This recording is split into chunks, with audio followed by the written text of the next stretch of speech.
Merci beaucoup. Dans la Constitution, applicabilité nango est la quitté. Mais Félix est venu, il a rendu l'applicabilité. Kabila Tofinga Atiki, épicranien 50 francs. Il est le combien? Na somme épicranien 400 francs. Oh, épicranien yangoy. Naye au mati na kacha taxi naye ayebisio okofutanga autant. Wana eza niveau non yoka eza non responsabilité za partagée na niveau à l'état na niveau ya mukumbi na niveau ya mukumbi Ekolo ya fufu ya ba Congo 400 francs congolais. Le kolo ya fufu ya ba Congo ils en a 2500. Taux d'inflation de combien? Plus de 400%. Inflation. Tout mettre sur le transport. Ils ont ça pour que l'État a zaté. Absence, il y a l'État. Nico, tu as oublié, il y avait Transkin. Nous, Transkin, transport. Nakin, tu as ça. Nakimuta les mauvais. Je l'ai dit, il y a un mauvais, il y a un mauvais. Vous irez à Mabé. Mais il y a une qualité malonga. Au lobby gratuité, dans le commission niveau, on a assez. Ngaïté, na congrès. Mais à répondre à la question. Tu as des motos qui l'ont besoin de tinaté. Il y a une très grande émission, l'animation et la continent d'Asie, émission Nangaï, émission Nayo, émission il y a population congolaise en général. Merci beaucoup pour la confiance. Vous avez belé, mais place nos alignes de Kolmoisi, de Komobali, Sambela, pour la Goma, ou ya Bisso, place nos Chama Bolomona, na se, Loba Nzamba Sunga, Batoyo, Bazana Goma, Nzamba Sunga, RDC, Atamo Sapina, et mon côté, Kende, prière, Bino Nyonso. Je crois que pendant que la ville de Goma reste menacée, le chef de l'État multiplie de voyages. Pour quelle finalité?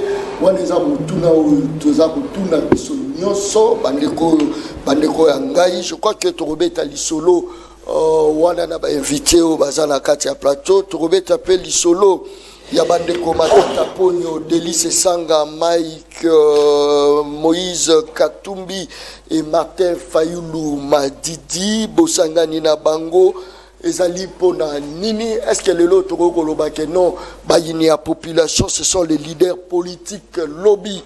Oh, babenga Moïse Katumbi chapo mutayiki bato Moïse babengi Fayulu mutayiki lobby babenga ki matata ponyo moyibi lelo basangana ba matata ponyo.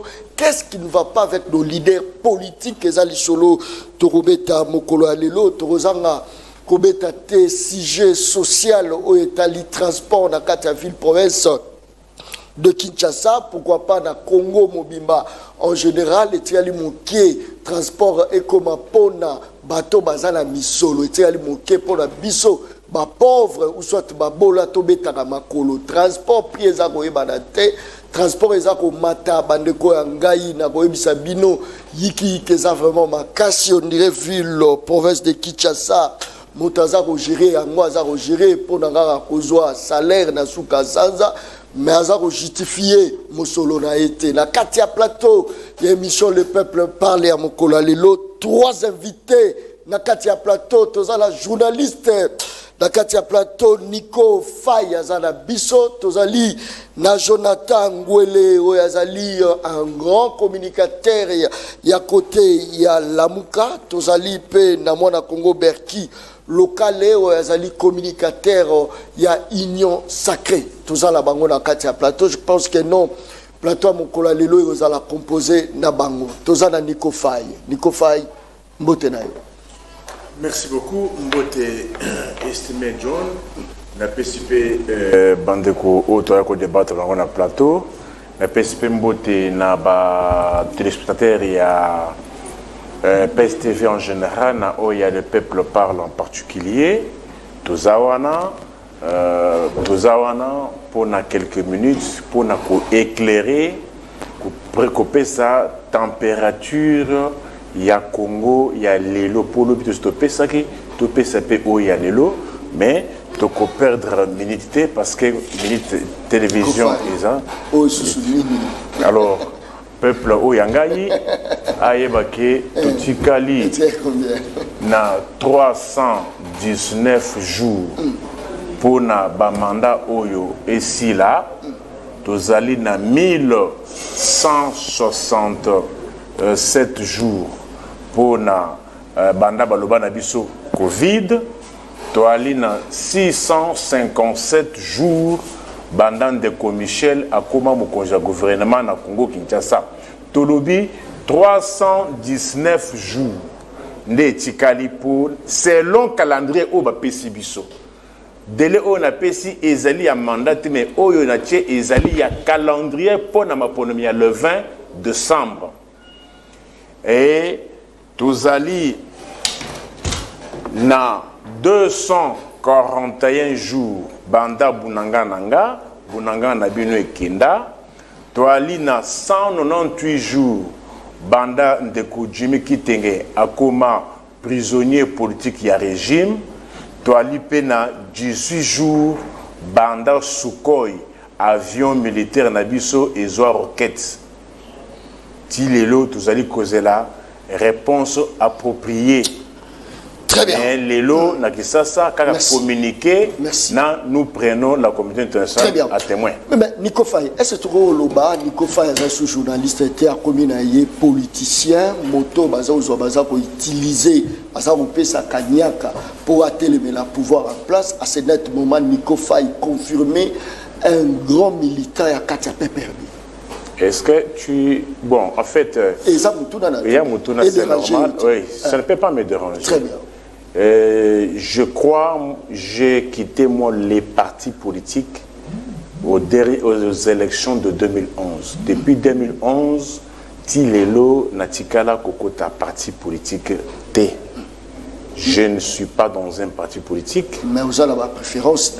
Je dis, non, tu m'as posé, je te dis, je te donne la réponse claire, limpide, que depuis 2011, Natikala Kokota les sous parti politique T jusqu'à ce jour. Si vous estimez que Nakoki Koza na parti politique, évitons discours il y a Lukuta ou Tozali Koyoka Kokosala Kabatumakambu, mais ce qui va s'engager preuve et comme que non, Neti Makambo Toka qui a il y a $680,000. Toka qui Makambo a $680,000 qui va payer ça avec 50 000. Mais quand on a demandé que Bala qui se biso nani azoka $680,000, yo qui sur débat wana suit bato bakoti mai botika colportage Congo lelo et ana posa ya lukutate Congo il faut bato ba pesaka situation réelle exacte sur terrain, situation sécuritaire, situation économico-sociale et le Congo peut changer. Cherchez toujours à calomnier les gens. Mais pour passer la position que Nico Faye actuellement azali soit collaborateur il y a Joseph Kabila ou encore il y a Maman Olive, position. Est-ce que c'est mauvais Nico Faye? Réfléchissons par absurde. Très bien. Tel que je suis là, si je collaborais avec Kabila, si je collaborais avec Bemba, si je collaborais avec Fayoulou, si je collaborais avec qui que ce soit, il faut naïboyer. Peuple, je collabore avec tel. Ça servirait mon peuple à quoi? Et ça, quand on a ça résultat, ah bon? S'il te plaît, John. C'est comme... S'il te plaît, John. S'il te plaît, John. Nico Faye, c'est un militant, ils ont milité pour Maman Olive Lembe. Est-ce qu'on peut militer pour un homme? On milite pour les structures. Lorsqu'on est dans une structure, on milite pour ces structures-là. Néanmoins, ce qu'il faut reconnaître que non, place Yamabe. Ceux qui m'ont sali geste ne Yamalamu. Donc, awa, sali malamu. Et ils attaquent quand ils ont dit non, nous sommes Yamabe et qui est l'autre. Ce qui intéresse les Congolais aujourd'hui, je donne ma position claire. Je ne suis pas dans un parti politique et ni moins encore dans un regroupement politique. Je crois avoir donné la réponse à ta question. Mais ce qui importe aujourd'hui beaucoup plus, là-bas, Congolais, ils ont une situation sécuritaire, ils ont une situation sociale. Non, j'ai dit qu'au lieu qu'on vienne, tout ça, débat, non, j'ai dit, je donne ma position, je me répète, je ne suis pas dans un parti politique, très bien, ni moins dans un regroupement politique. Très bien, ça c'est bien, nous aurons un financement quelque part. Ah, ça bon, c'est très bien. Vous changez merci beaucoup, merci. Très bien, merci beaucoup. Tozali na mwana Congo, maître Jonathan, na 4e émission, le peuple parle à Mukola Lilo, mwana Congo mbote na yo. Mbote mwana mboka Kabamba John, mbote na ba Congolais nyonso bazuli bakwa kolanda biso na ngonga yé, particulièrement na ba téléspectateurs, il y a le peuple parle, une des grandes émissions de la République. Merci. Mbote mingi pe na bande nyonso bakolanda biso na sika ya pasi. Wana mo bande kolanda biso na prison ya Makala, na pesi bango mbote na prison militaire ando na pesi bango mbote na ba souciat o ezaka pe na ba TV pour souciat ntoya na TVT, mbote na bango. Tika na lombango na continuer kotombola mongongo na nga pona ko dénoncer enlèvement ya ndeko ya biso compatriote Manix Yenda. Kuta mokolo ya lelo ndeko akokisi 11 jours sans être trouvé. Oh, 11 jours ya lelo mokoka moto ayebite ndeko Yenda za wapi. mais baba za na aner, To tamboli nga personnellement na tamboli ba parquet civil nyos, ba parquet militaire nyos. Ndeko Yenda zate comme civil et puis kotanga mobeko ezotala bato balandaka makambo ya sûreté de l'état o benyango aner na yebite ke aner akokanga moto pona ba infraction à droit commun ba infraction civile de tolobaka yeza pona makambo ya sûreté de l'état ndenge landaki ndeko beya on sait comprendre ndenge bazolanda ndeko forbi on sait comprendre mais koloba ete ndeko azakuna déjà libota ya ye na biso ba effort nyonso tosali pona kokota kuna ba ya mabiso ne serait ba yebisa biso ka zakuna tote moto ya mbite.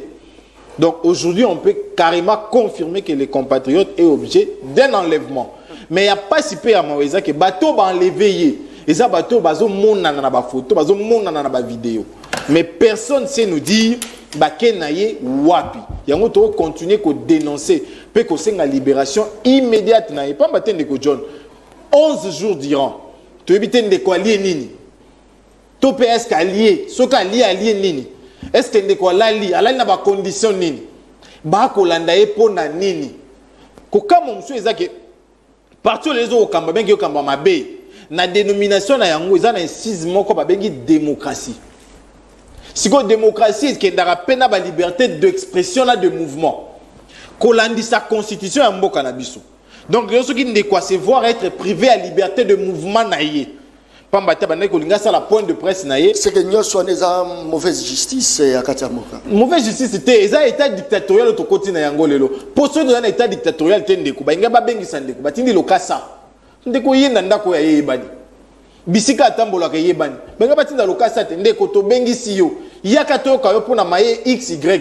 Lokase yete. Mbala moko batindi une cinquantaine de personnes bakuye. Et puis si ka ne peut motoyer bité mais bato lobi wana za conflit à parti politique na bango o motaza ko kambango matata ça n'a rien à voir na makambo peut-être bino boza ko taxer selon yo étant comme juriste compétent étant comme avocat est-ce que ça li banquette na yo o trouver nini na katia il y a liboso faut que ba être émission na on analyste politique na on sait la qualité mosusu te analyste politique na confirmer lisusu awa na plateau na yo que personnellement na côté en contact na ba service o ezala ka pembeni ndeko matata et puis na ya parti na ye ba lobi mon côté na kati ya lingomba na ya fundi mon côté d'après les informations que j'ai les LGD ou les sénateurs matata n'est nullement impliqué dans la situation d'arrestation à ndeko moto fundi kuna zate mais ba rumeur to ko yoka ndenge moko lobi ezaka zana aner.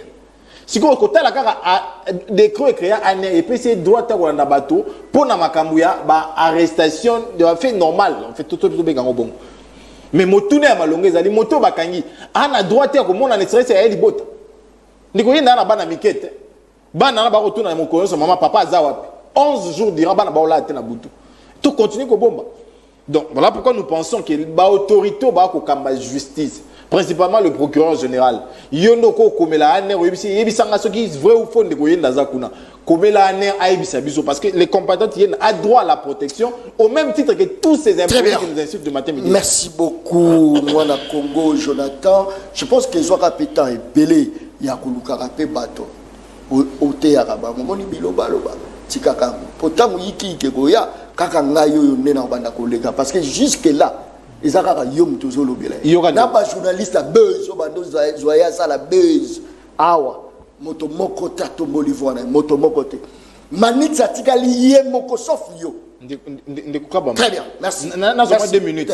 T'es 2 minutes, car 2 minutes. Na mais là, t'es 2 minutes. 2 minutes. Oui, mais ça, oui, Tumbo, on a beaucoup. Oui, que Nazano na katia plateau. Très bien. Tozana ndeko Bercu. Na katia plateau, il y a émission Le Peuple Parle. Moi, na kumbote na yo. Mbote ndeko John. Eza esengo mingi malgré mongongo mwako sukosu mais tokobunda. Nazana esengo mingi nazara chaque fois na esengo mingi. Mwako sukosu. Oui. Peut-être eza kosukosu à jouissance. Non, pas du tout. Bino bolala na so bino ba diaspora bolala na butute. Vous avez tout le temps qui n'a pas boîte, qui va côté ba iki. D'abord, on a la diaspora, ça c'est de 1. Diaspora. C'est là. Pardon, John, pardon. Pardon. Nazana esengo mingi koza esuko koyamba mako participer na émission na yo na pesi ba ko débatteur na ngambote. En face de moi, j'ai monsieur Nico Faye. Au fait, na pesi mbote. En face de moi, j'ai maître Jonathan. Na pesi bango mbote. Mais en face de moi, je n'ai pas un journaliste. En face de moi, j'ai Nico Faye, acteur politique. En face de moi, j'ai Jonathan, acteur politique. Déjà, je commence par le maître Jonathan. Dossier Yandeko Nabiso Yenda Manix. En quoi ils ont concerné UDPS? Finalement, même si tout ça l'opposition, UDPS. Qu'est-ce que l'UDPS a à faire dans le dossier Manix Yenda qui oppose Manix Yemoko na parti politique na LGD? Mais moi, ma preuve ça. Tant qu'on a UDPS, ma preuve que ce nom c'est l'UDPS qui est à la base de sa disparition et de disparition que non, il ne se fait pas voir tout ça. Manix n'avait aucun problème avec le régime en place. Manix abanda collègue na émission, un analyste, mais pour le compte Nasuka Suka Oyo, il parlait pour le compte, il y a LGD.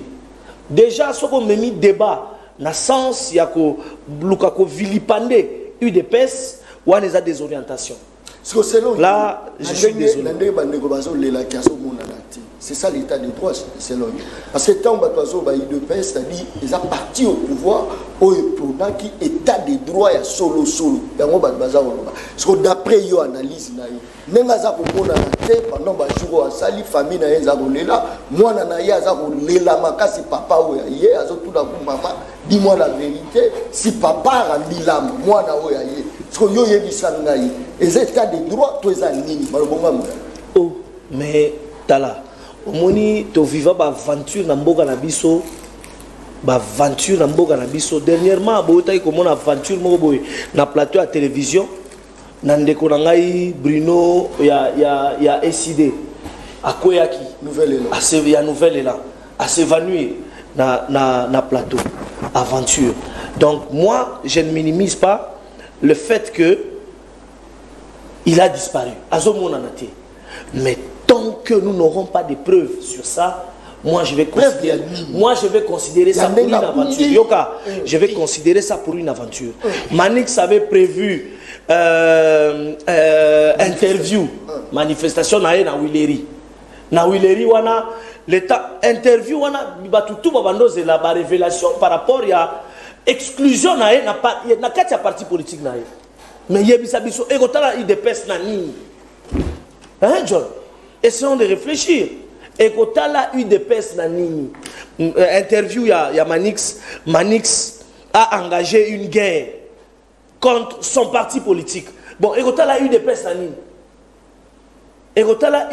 nini? Merci beaucoup. Très bien. Nico Faye, tout fongola sugo moi ntenka. Tout ça au fongola. Na minute oyo toujours que de vers ba solution. Mokonzambo kazo tambola makasi.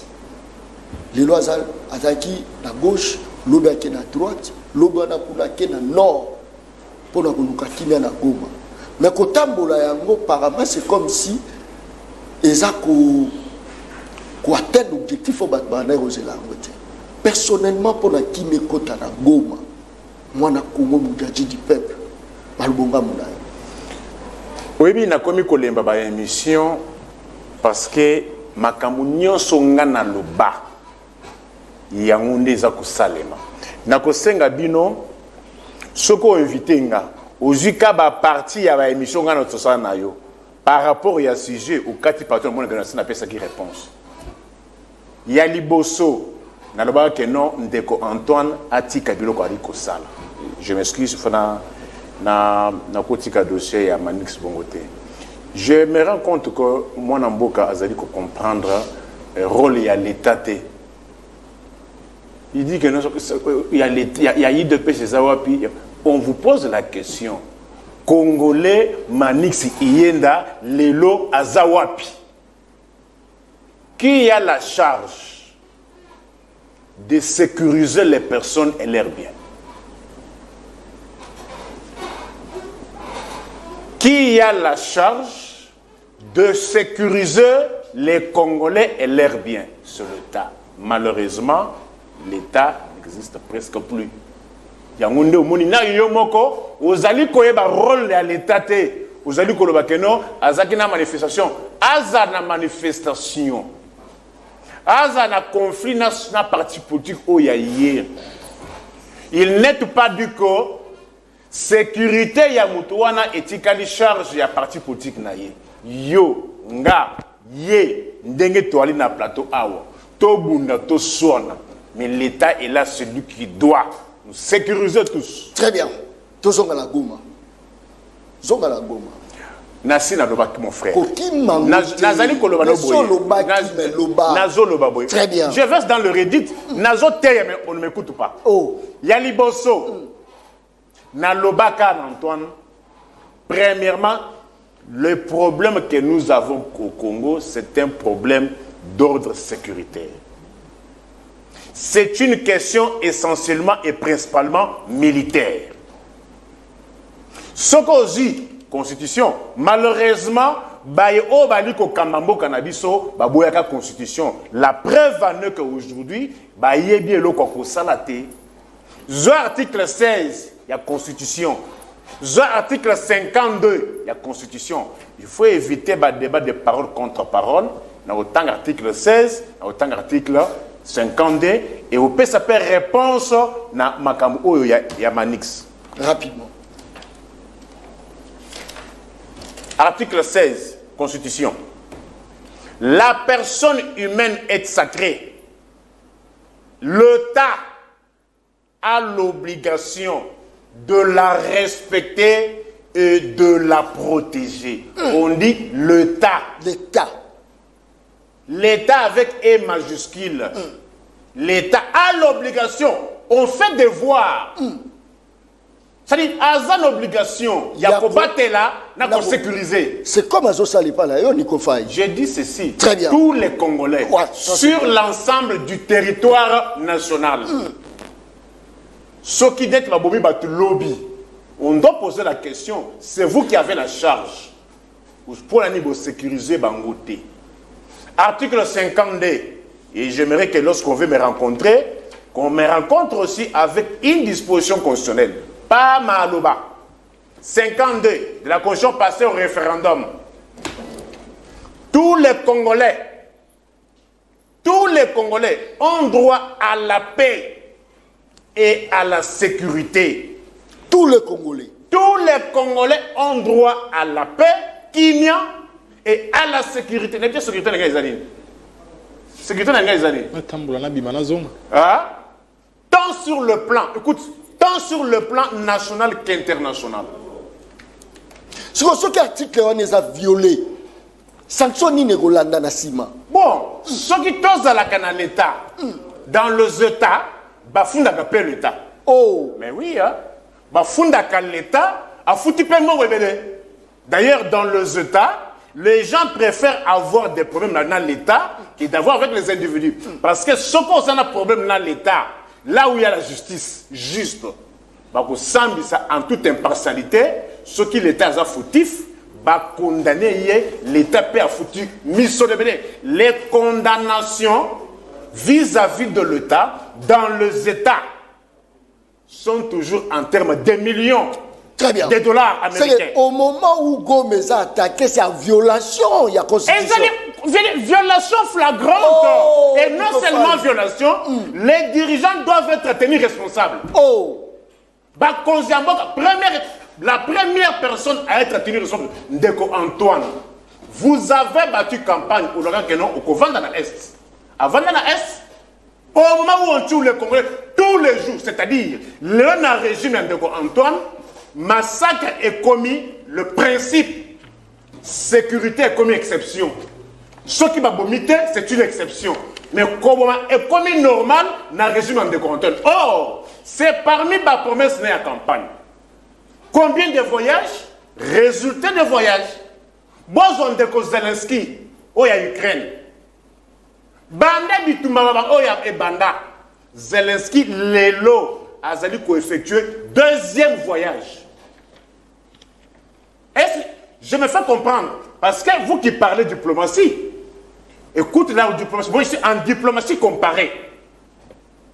Volodymyr Zelensky, le 24 février, une année de guerre pour jour pour jour. Zelensky, jusque-là, a fait un voyage moko. À Bimif, la frontière, il y a Ukraine qui a un moko. Les Londres au Kenya, sur Londres. 2 voyages. Et pas Nabino Awa. Babo Mabato. Babo Matei. Bino Kaka Masanga. Kobina. Kolangwa. Bosisi. Mokili Mobe. Nambonga Kongo Bazali Koboma Wana. Ça ne vous dit absolument rien. Bokele Bamardela. Kolangwa. Kobina. Directement aux autres, ça ne s'adresse pas à Nani. Je dis ceci. Moi, j'ai posé cette question en son époque. Et voilà, on ne m'a toujours pas donné la réponse. Je posais la question. Et à laquelle vous aussi, vous pouvez aussi donner la réponse à mon peuple. Est-ce que par le temps qui court, Ndenge Toali comme on habite en Ukraine en Russie, bon mon couple il y a Zelensky, na couple il y a Poutine, babinaka bamenaka place moko. À cette question, on ne m'a jamais donné la réponse. Mais chez nous, on a vu. Au moment où on tuait les Congolais, couple présidentiel, il y a Congo. Dans le couple présidentiel, il y a Rwanda en train de boire et danser. Est-ce que tu as une diplomatie? Moi, je viens dire, je suis en diplomatie comparée. Trouvez-vous normal des pays qui se disent en guerre? Parce que le Rwanda ne connaît pas être en guerre. Mais vous voulez à tout prix que Batubandi Makeno, le Rwanda nous agresse. D'un côté, vous voulez faire comprendre au monde que le Rwanda nous agresse. Mais de l'autre côté, on vous voit, vous qui soutenez la thèse que Rwanda nous agresse, on vous voit boire avec le couple de celui que vous prétendez nous agresser. Comment peut-on interpréter cela? Parce que selon vous, attitude il fait Zani. Attends, celui qui vous agresse, l'ordre public c'est quoi mon frère? L'ordre public, il y a 3 éléments. Il y a la tranquillité publique, salubrité publique, la sécurité. Ordre public, ce qui va troubler Yango. S'il faut que Bakanga primature, pourvu que va remettre dans l'ordre, on peut le faire. L'ordre public ne connaît pas de procédure. Donnez-nous l'explication qui justifie que votre présence n'a couple rwandais, Bomelaka ensemble. C'est une question qu'on pose. Très bien. Merci. Merci. Moi, je déjà arrivé à la conclusion. Au vu de ces indices, très bien. Kinshasa est complice. Merci beaucoup. Ça, c'est très bien. Merci. Yo no pese yano papa motuna wana. Toza attaqué, mais tozo mona approche amitié entre les 2 présidents. Baza le roi ba super égaux. C'est-à-dire ba puta na bango, ba solo la na bango, mais au peuple na yaza kufa. Merci beaucoup na parole, na question opposée na. Déjà na goyebisa ndeko nifai ndeko niko fai plutôt que la question que vous me posez là par rapport à Ndeko Manix Azawapi. Non, non, je le répète. Non, non, c'est important. C'est important. Ndeko Nico, est-ce que vous êtes allé vous renseigner à la police? Jamais. Vous n'avez pas de preuves ici, tangibles par rapport à ça. De deux, makambo nyonso ozoloba wana na plateau, Bitumba, tout ça. Ce n'est pas Félix qui a amené la guerre. D'abord, de un. La diplomatie comparée que tu es en train de dire là, je ne vois pas ni les diplomatie comparée. Comment est-ce que tu définis la diplomatie comparée?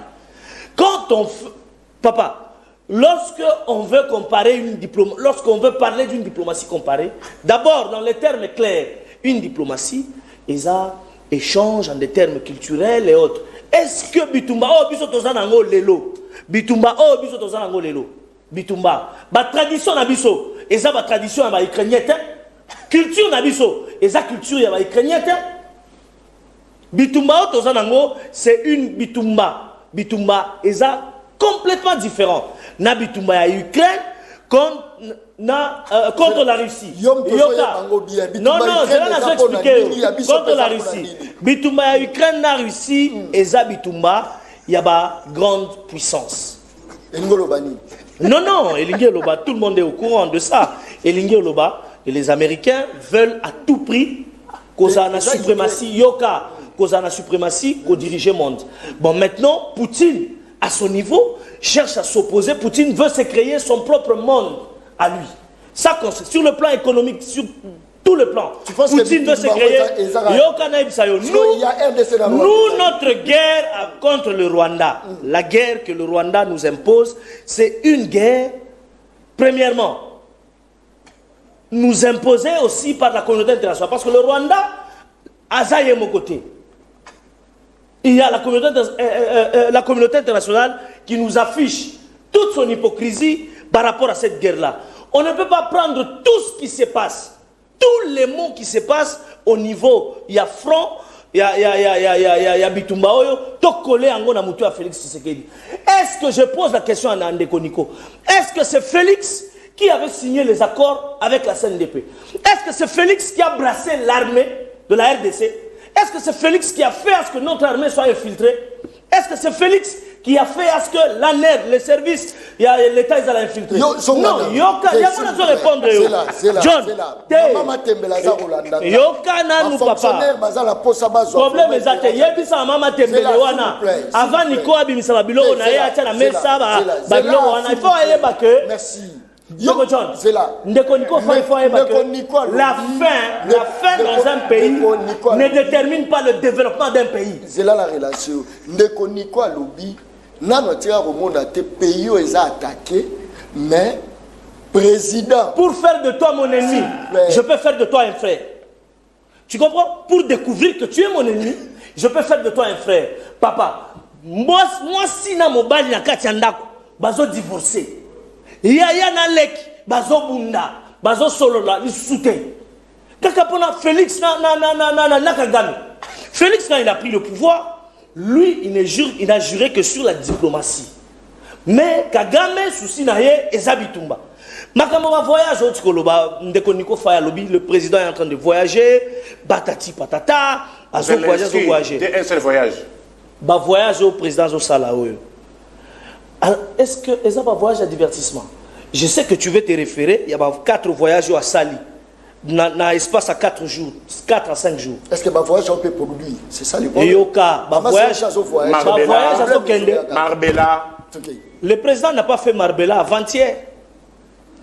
C'est un homme aussi, il a droit des vacances. C'est un homme, il a droit des vacances. Le président a fait Burundi.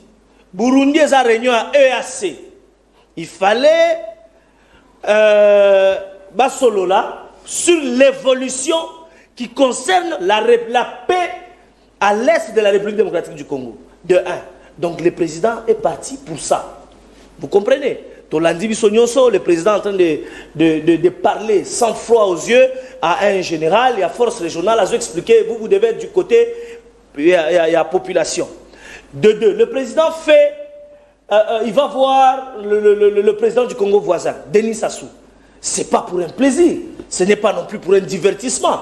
Pourquoi nous, les communicateurs, et à opposition, nous voulons aggraver des choses qu'il ne faudra même pas aggraver? Finalement, aujourd'hui...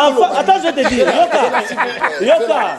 Mais n'a expliqué, n'a expliqué, pardon, n'a expliqué, on a lobby boy. Le président a fait Brazzaville. Il est parti pour la même chose. Merci. Il est parti pour la même chose qui concerne la paix dans Est Yamboka, dans son pays. Parce qu'il ne jure que sur le respect de l'intégrité de son territoire. Tu sais combien de voyages à Salipo na ba paix wana? Problème exact, lui, il ne jure que sur... Papa, il voyage. Très bien. Parce qu'il ne jure que sur la diplomatie. Mais il a déjà dit qu'il est prêt pour la guerre. Mais le problème, c'est que l'état dans lequel le pays était... Fachi akuta kiango ndengenini. Akuta kimboka ndengenini. Non, mais très bien. Merci beaucoup. Ça c'est très bien. Merci beaucoup. Tozala Mwana Congo Jonathan. Ça c'est l'émission Le Peuple Parle. Voilà pourquoi Bele Bazako Kima. A okoloba, atoloba kate okoloba awa. Oh le peuple parle. Maman pepa sozali cha crédit au kokote na sukalango. Oh na pesier combien, kotope na pesier combien. Ça c'est très bien. Tant boza ko gérer biso boza ko lia mbongo na biso boya kapé ko justifiaka na ba plateau. Ça c'est très bien. Félicitations les Coberti. Ça c'est très bien. Jonathan. Moi na mboka John. Mais maman c'est comme si bah il faut réseau salama mais bino la quoi la bino bozo mona jamais va ko reconnaître Ndeko John ngana za mokambia yambo ya PAC pour l'amour du Congo moka ba cadre la moka ndeko fa ya za analyste politique ndeko peto benga analyste politique azali aza communicateur to benga analyste politique oui pour la nini na union sacrée tous on a ba communicateur na ba communicateur de parti ba communicateur ils a ba groupe ba jeune mo ba bimarawa ba lukala na communication ba panzana be garabo c'est que ba communicateur ba parti ba comment ça moi je suis de tel parti.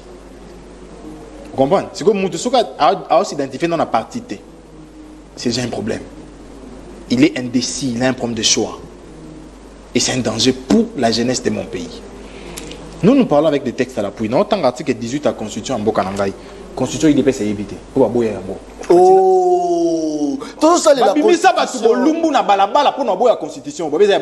Oh, Batekimboka. Oh, Constitution Antoine a bien voté. Mais tout le monde soit bien voté.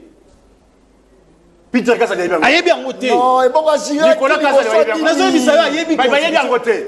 Ndeko John, tu es dans ce mboka. C'est un sentiment, hein? Article 18. Toute personne arrêtée doit immédiatement être informée de motifs de son arrestation et de toute accusation portée contre elle, et c'est dans la langue qu'elle comprend. Article 18 de la Constitution mboka na biso. Na longwe wana, na suka wana ta, na autant article 59. Rapidement, article 59. Tout Congolais a le droit de jouir de patrimoine commun de l'humanité et l'État les droits de la facilité. Tu évolues article 60. Les respects des droits de l'homme et des libertés fondamentales consacrés dans la Constitution s'imposent au pouvoir public. Les droits de l'homme dont on parle ici, c'est quoi? La liberté de mouvement, la liberté de circulation, la liberté de réunion. Abeti Solan de Gomanik Sazol avec beaucoup de légèreté. Monsieur, moi qui vous parle. Liberté, c'est la non. Liberté, on vous appelle libertinage. Attends, Salignon. Mais par moi, c'est comme si Milo Bokom politisé. C'est ça le problème. Bon, c'est maintenant Chibo Balega na TV, si t'as pas comparé à Nia Bokanga. Oh! Tout la vérité. Bon, c'est maintenant Chibo na TV, va comparer à ta table, non, à Saint-Denis, à Kanga. Tout continue. Justice, ça dépend de... Tout continue. Les comptes va passer par ordonnance par quoi conduite. Oh! Donc les gens finga tata ya bato, finga maman ya bato, comme ils sont mon conduit lobby. Les abeti souvent mais qu'on a tamboli va parquer nyo sur anakin. Na civil que militaire de kwazate. Mais article 18 atangé le babi sont mutu bakangi obligatoire boy bisé bablo bolande là. Pendant 11 jours, on sait que dans la police on déclarer que c'est à la police de faire ce travail, mon cher ami. Ah ba yoka mtu azolo bazala calme. La police a dépendant la parquet. Ngas qu'on a pas mon compte à la police, azate. Non, qui pas na nisus. Ta ba notion mike. Ba notion mike. Policier prêtera serment devant procureur. nga so na tuni procureur aza wapi procureur singa une fouiller na bato na sazate na oluke wapi des notions basiques simples élémentaires vous ne maîtrisez pas to évoluer ozobeta lisolo ya vie ya moto autant image de Tendeko Bruna quoi basi 15 minutes tombola iti bakine na hôpital tension mati on le prend avec beaucoup de légèreté est-ce que vous êtes humain vous muta wa yo zobeta ngo comme ça sentiment na TV pour ba yo ka ba betelo maboko muta zo kufa ça c'est sincèrement to na makambo ya diplomatie na ba voyage définition tangi ya diplomatie ezalaka te oh Jonathan Ndeko John nenga na tele ma diplomatie change culturelle na yo kyangwa oh diplomatie change culturelle na yo kyangwa est-ce que c'est on peut dire que thématique avant émission pour biso pesa biso tom so da surpris le roi biso azwaki ndeko na ngai diplomatie égale échange culturel wana proof nini wana réunion sacrée proof nini na biso makambo wana proof ngo komone nani réunion sacrée proof wana biso komone nani réunion sacrée c'est quand même grave ça la diplomatie en réalité c'est les relations entre nations et dans la notion basique faut ozana yango na GE à université ni so batang sa science parmi ces relations il y a quoi ndeko na ngai échange qui très dans domaine mususu mais je te dis parmi ces relations il y a quoi dans ces relations dont tu parles qu'est-ce qu'il y a il y a aussi la tradition pour ton information est-ce que vous dérangez ngai oh voilà na expliquer aussi ko na niveau francophonie par exemple hein bazo francophonie babambi babilo ozaka pona mambaki pourtant na sujet non démonter l'ignorance na yo ne me dérange pas c'est mon temps d'antenne monsieur soyez respectueux s'il vous plaît na loba na yo kangape yo kangai oyebi que diplomatie pour les échanges culturels ba congolais ba yo kit obeta na solo ba tradition ndiko na ngai Zelensky na droit au fêter on a droit moi si ma porte après ça moi signer flair te oh Jonathan te ay ba tradition te Zelensky na fête anniversaire te Zelensky na mokolo abotama te to moi sina na mokolo abotama te to moi na moko na famille na mokolo abotama te c'est quoi cette histoire nous sommes en guerre regardez l'attitude de la guerre nous devons fêter alors que ça tue chez nous nous devons nous aller danser alors que ça brûle à la maison ndé ngo beta loboko to ke su musika ndeko na ngai vacances to imaginer kaka na bozoba nyonso to imaginer Zelensky alobi na zu vacances mboka epela moto Zelensky alobi na zu vacances est-ce que ça m'a bien de quoi le ça m'a bien au moins iso zo mesurer a travailler mingi a sali mingi na mboka pour na résultat ni ah réalité za nini boana pasi zala wana pesa ba solution na ba problème Zelensky to l'embarrater na peso ka mususu bongo Ali Bongo très malade mais Ali Rokete président aussi makani mais on travaille pour l'amboka bon ça na ba élection ka Jonathan c'est que yo ngona ke lokwa malamu te au pouvoir weza ko na cha mutu nyonso a défi ya union sacrée ayela nga point moko ya moni malamu ngana la tixza mabe très bien c'est la balance ça yo c'est là s'il vous plaît et lokwa les amakasi c'est là personne réponse là ciao très bien OK déjà ndeko John na ABC moko kaka na ABC maître Jonathan que je suis pas un indécis de un. Non. Je suis cadre très important. Je suis cadre dans un parti politique. Alliance pour un Congo nouveau. APSN. Voilà. Non, c'est un ancien parti. C'est un parti politique d'un jeune éveillé. Merci. Voilà. Répondez. Donc. Depuis Bokoti.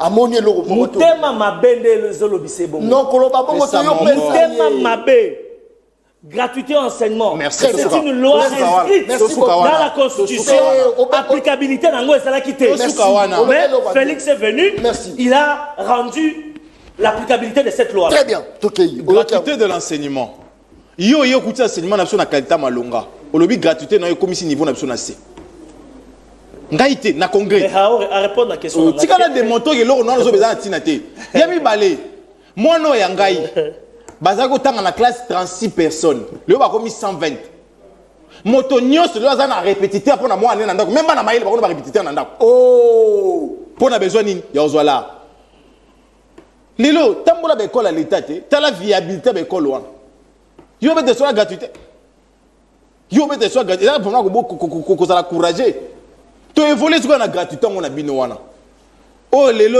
ebomi qualité mais quelle la quantité c'est good quelle la quantité on répond à biso wana L'enseignant qui vous enseigne, qui remplit les têtes de nos enfants, ils ont combien comme salaire? Oh, il y a un exemple que non, Kabila doit payer combien? Début, il faut payer salaire à Mabé. Mais quand même, on va majorer. Il y a combien? Il y a combien? Il y a combien? J'ai là. L'enseignement congolais est payé par 3 zones. C'est pas possible. 3 zones. Bah, on est sur le salaire à mon côté. Il y a Kinshasa, vous avez un salaire monté en Bandaka. Approuvé un autre. Alors que la constitution, si tu es rapidement, tout est. Constitution, il faut traiter de manière égalitaire, article 5. Oh bon, on va éviter. Article 5, il y a constitution. Si on dit ça, que nous enseignons en Bandaka, on a différents enseignants qui disent ça. Oh, différents c'est Ali. Mais oh, bah on tout enseignant. Bah on sont enseignants. S'il te plaît, Namito Yaye. Kolobaka enseignant ya Mbandaka te. Enseignant ya Kisasa. Il y a quelques écoles, il y a Gombe. Bali Kopé, c'est prime, il y a 200 000 francs. Oh, il y a 23 communes, Moussoussou, 30 000 francs. Tu continues. Rapidement. Nakisasa. Voilà. Alors, Kabila brassé, oui, Kabila brassaki. Si tu sais que lui a élu cet état voisin, il y a un côté qui armé na bangwa. Tu bien gagné. N'a rappelé de Kokamere loko. Mais attention à côté bangon armé te. Ezaka poba baya kosunga. Ndeko John, Ndeko Kamere atika bokondi ya président ya Assemblée nationale. Pour ayokaka ke Ndeko Kabila ndimi ba Ugandais na ba Rwandais baya ayoki amonité. Sans qu'il ait informé l'Assemblée, de caméra démissionnant. Si on Léon de Kotiseke a signé pendant mon candidat, le oui, Nandimi ici communauté africaine, armée na yenyoso. Tous les 7 pays ont envoyé, et même les Rwandais. Mais ce que ça peut être Lukakimia, Wapi Mabey. Banda Baya qui tient kei. Oh. Banda Baya qui wanje kei.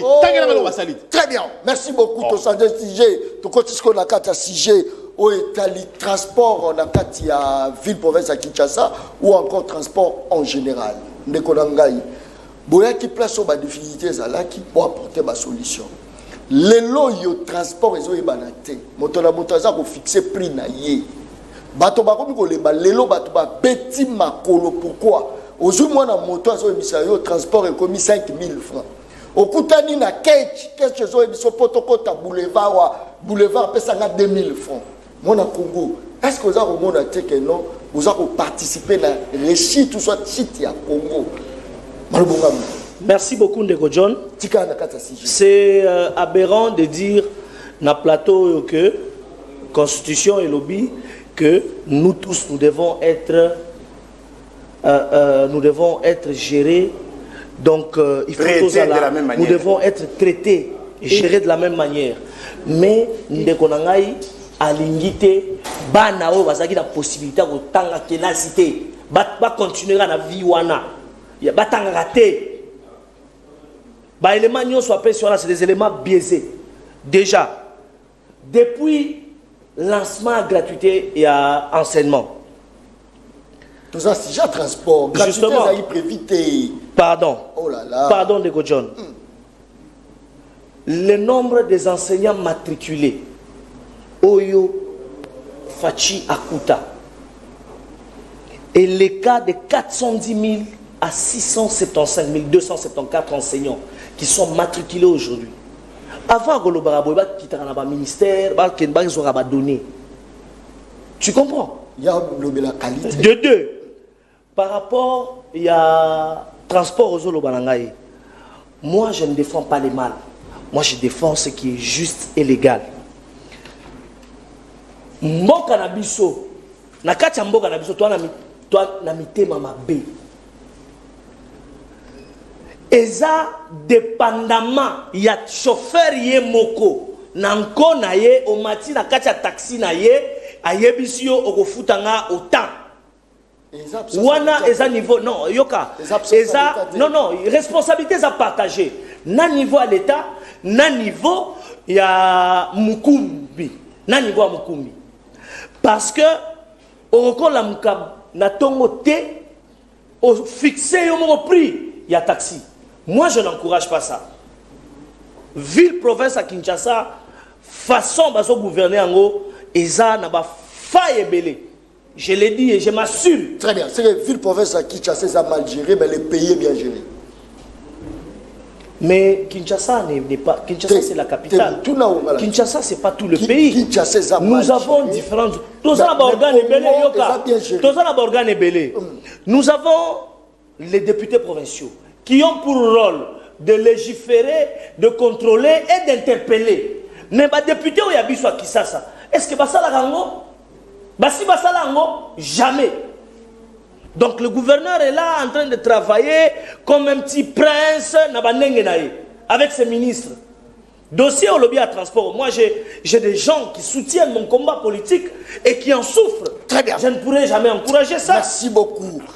Nico Faye, Ndeko lobby, Bango, régime na Bango, va soutenir la mabete.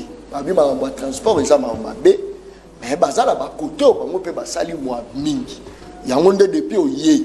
Vous avez lobby la sous-souté bablo après nécessité au yo bimisaka na plateau.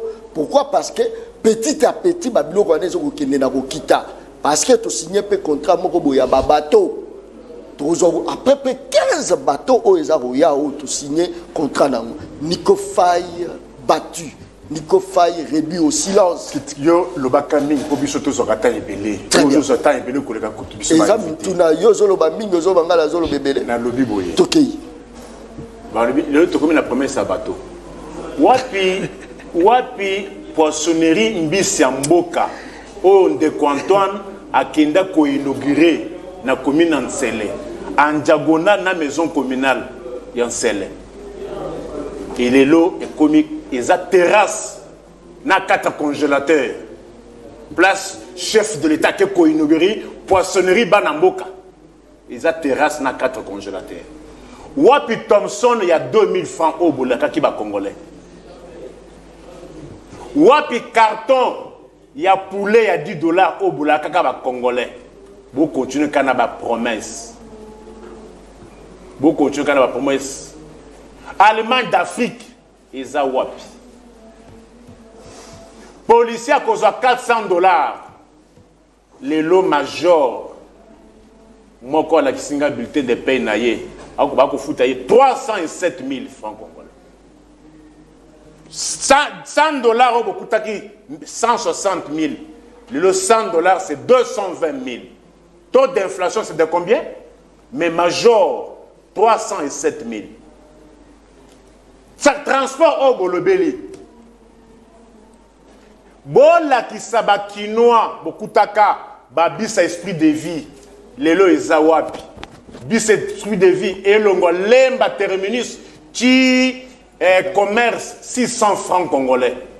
Lelo esprit de vie commis par épave roulante. Ils appellent combien? Esprit de vie na régime Yamaïgod, Yaram Oyo. Esprit de vie, comment ça peut être demi-terrain? Paye comme 1000 francs. Je te donne, moi, les éléments avec des chiffres vrais, vérifiés, vérifiables. Bota la qualité, babisa transco, le o bokutaka. Babisa transco, salité, ti nakati. Ba loker nyon so bakima ba impayement. Banda boyela biso ba impayement. Là, moi, bon, 448 qui ont été déjà commandés. Et le régime est incapable, il y a qu'à faire tourner la moitié de bus. C'est moins de la moitié de bus qui sont en circulation pour mbongo ya kosomba carburant exaté.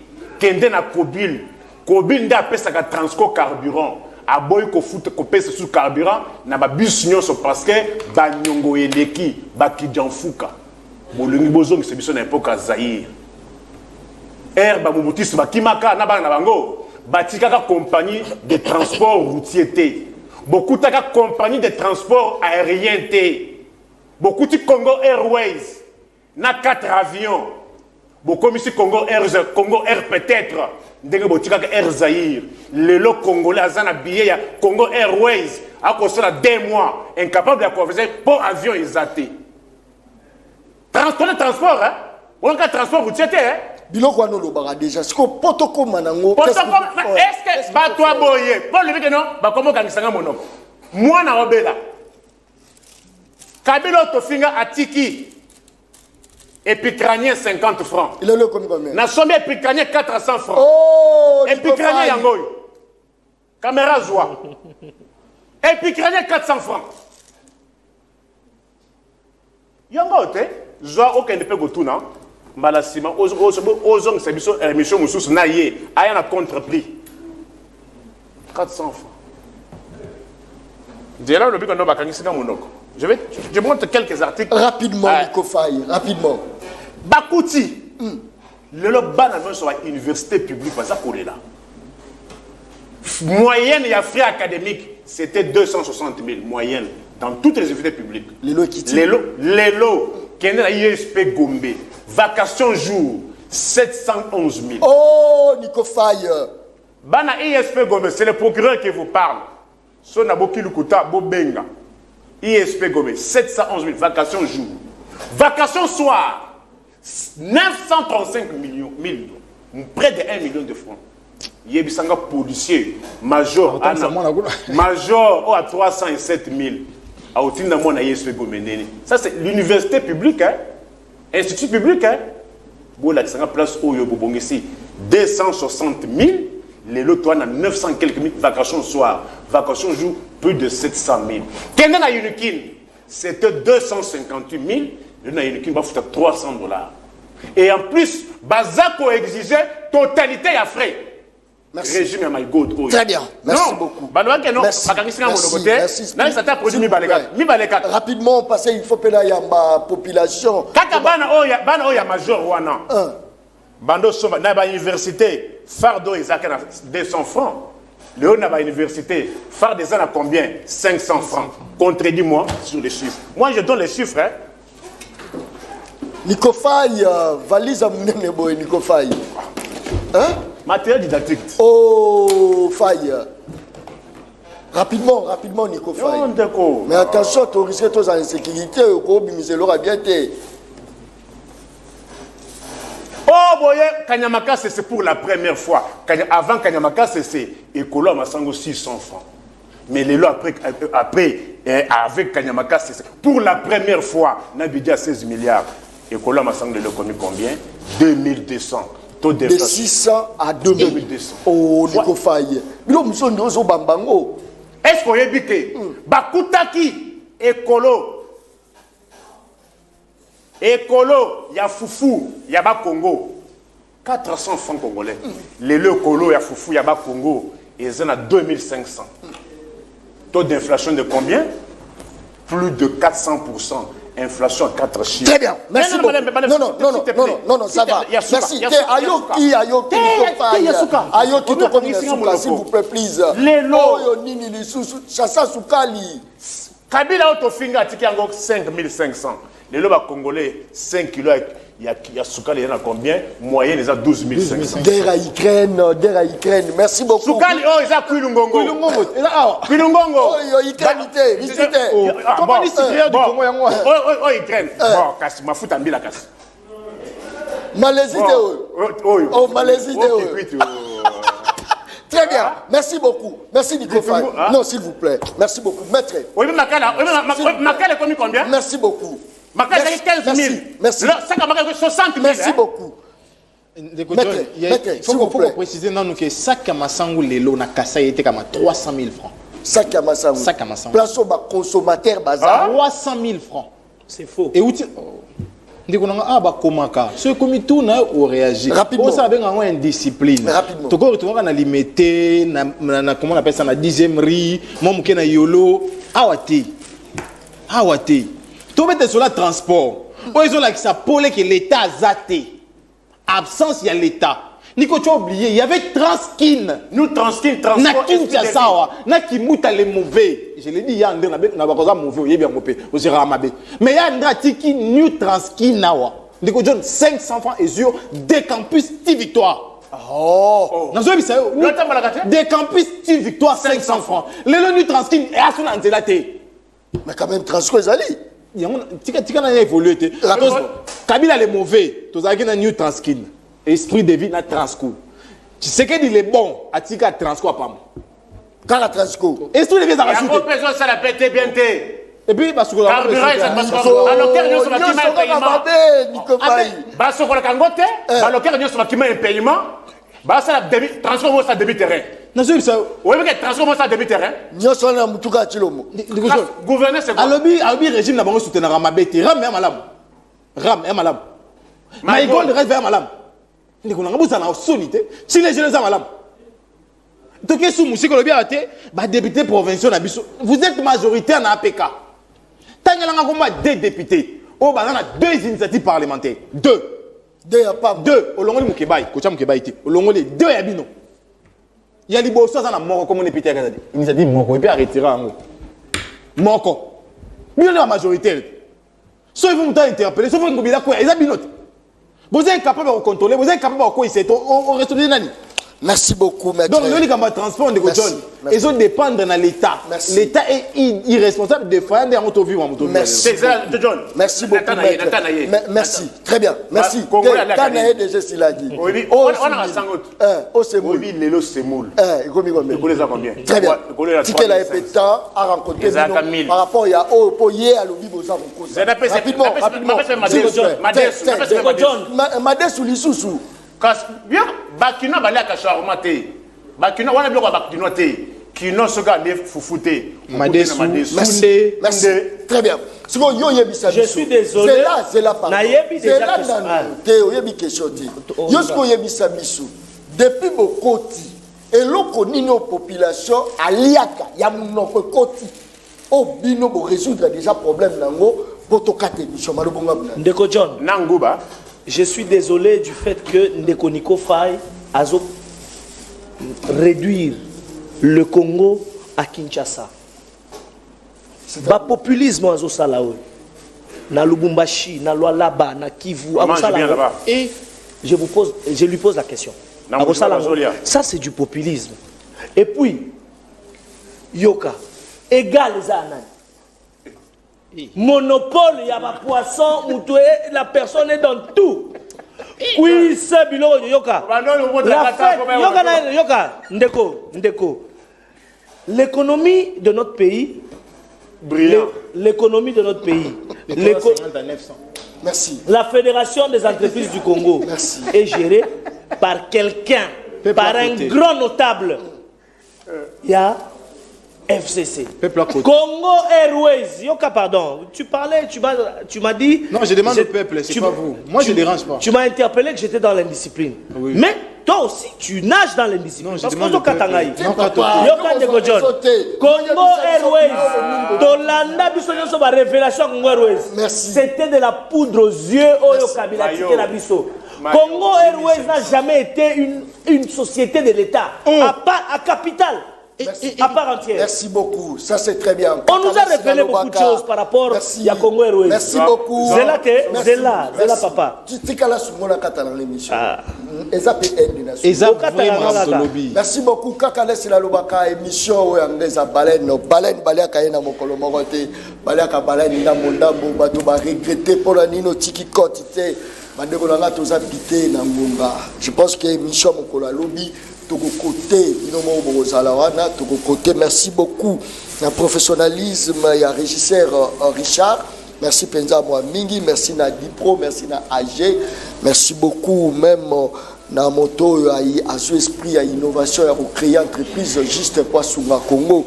Na pesi mbote chiwewe, na pesi mbote tokutani mokolo ezoya toujours sur la chaîne de référence PES TV. Merci et bye.